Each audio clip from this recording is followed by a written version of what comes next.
All right, toe rails are at it. You can see more of that little notchback I was talking about. So the toe rails can go over the deck boards.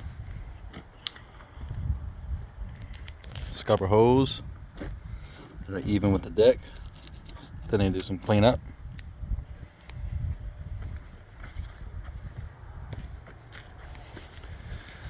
Sanding day, because I enjoy working a sander all day.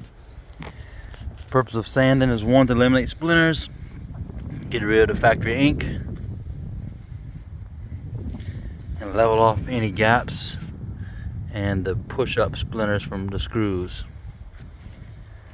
I've already sanded this back strip. Sanding does make a difference. Kind of hard to tell, but it does. It's lighter on this half than it is on that half.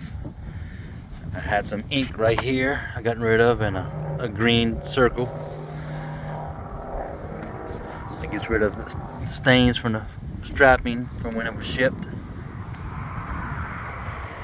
All those stains are going to disappear with the sander.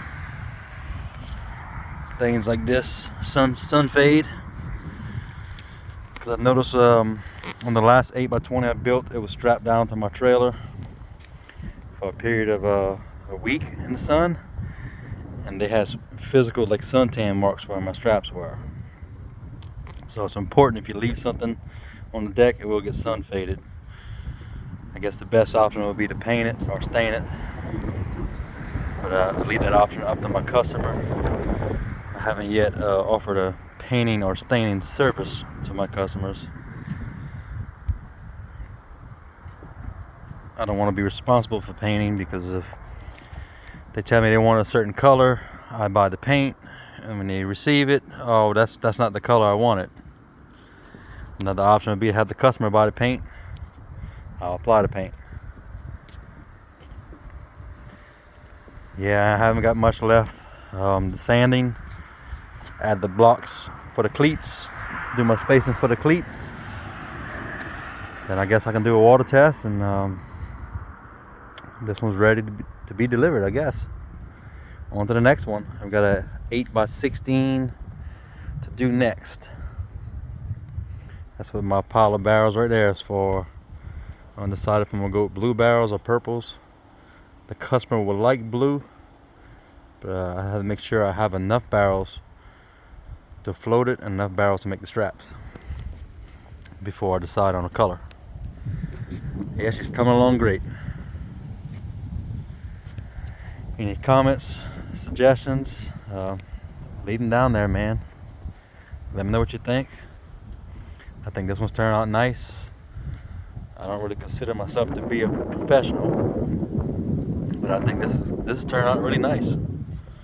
And my deck boards are starting to shrink up, giving me my nice uniform gaps I spoke of.